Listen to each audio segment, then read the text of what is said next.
¿Qué pasa cuando una de las instituciones más poderosas del mundo está a un paso de derrumbarse por completo?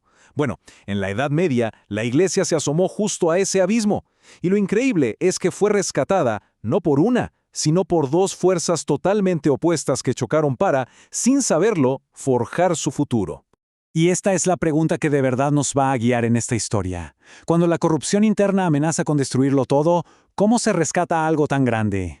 Lo que vamos a ver no es solo la crónica de una crisis, sino el relato de una salvación que llegó de la forma más inesperada posible. Para entender lo increíble de la solución, primero tenemos que meternos de lleno en la profundidad del problema.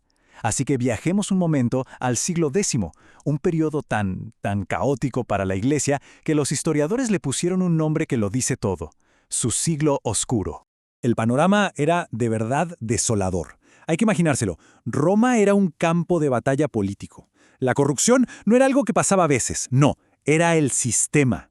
La simonía, o sea, la compra y venta descarada de puestos sagrados, era el pan de cada día. El nepotismo estaba por todas partes. Y el papado, bueno, el papado era básicamente un títere en manos de familias nobles sin ningún escrúpulo. Y ojo, esto no era solo un problema interno del Vaticano. Lo que estaba en juego era el pilar que sostenía la vida espiritual y, de hecho, la cohesión social de toda Europa. Si la Iglesia se caía, ¿qué iba a mantener el orden? Su autoridad moral simplemente se había evaporado. Y justo ahí, al borde del abismo, aparece la primera gran respuesta. Pero lo más curioso es que no vino desde adentro, no vino de los clérigos, sino de los reyes. Una dinastía política superpoderosa, los otonianos, decidió que si la Iglesia no podía salvarse a sí misma, pues ellas lo harían, por la fuerza. El método de los otonianos fue muy pragmático, muy directo. Primero, a estabilizar Roma con su poder militar. Punto. Segundo, usaron su autoridad para nombrar obispos y papas que sí valían la pena, gente con la capacidad y la moral para liderar. Tercero, combatieron la corrupción desde arriba y de paso hasta patrocinaron un renacimiento cultural. Y aquí es donde la cosa se pone fascinante. Por un lado, esta intervención fue un rescate, no hay duda. Acabó con el caos y le devolvió algo de dignidad al papado. Pero, por otro lado, esta solución venía con un peligro gravísimo. Creó una especie de iglesia imperial, donde la corona controlaba la cruz. Sin quererlo, al salvarla, estaban plantando la semilla de un conflicto gigantesco que vendría después.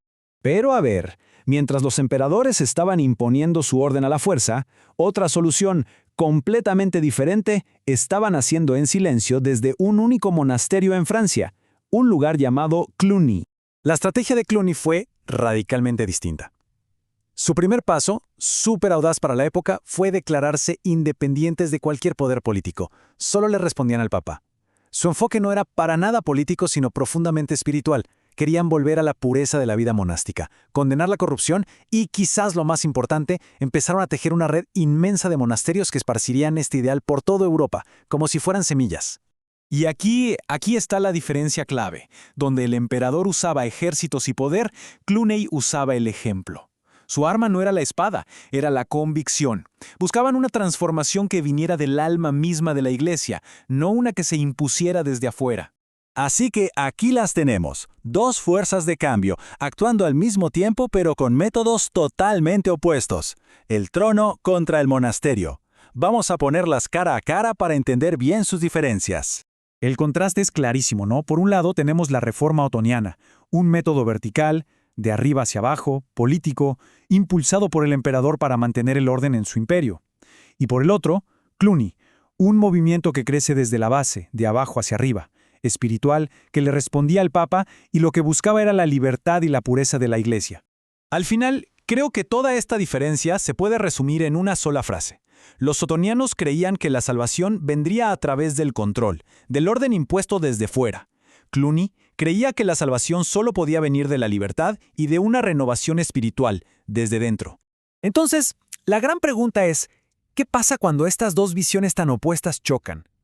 Pues lo que sucedió a continuación no fue que una le ganó a la otra, fue más bien una especie de síntesis explosiva que terminó forjando una era completamente nueva. Esta línea de tiempo lo muestra perfecto. La crisis del siglo X fue respondida, por un lado, por la estabilidad que impusieron los otonianos y, por otro, por la renovación espiritual de Cluny. Pero toda esta nueva energía, sobre todo la inspirada por Cluny, llevó a la gran reforma gregoriana en el siglo XI, un movimiento que exigía a toda costa la independencia de la Iglesia. Y claro, esto llevó inevitablemente a un choque de trenes con el poder imperial, la famosa querella de las investiduras.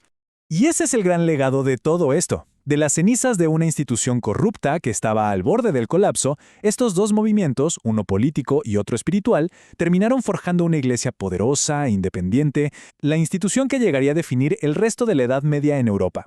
Y esto nos deja con una pregunta que, la verdad, resuena hasta el día de hoy. ¿El cambio real, el que dura, viene de un liderazgo fuerte que impone orden desde arriba o de una convicción moral que emerge desde la base? La historia de esta crisis parece decirnos que quizás la respuesta no es ni una ni la otra, sino la tensión eterna y necesaria que existe entre estas dos fuerzas.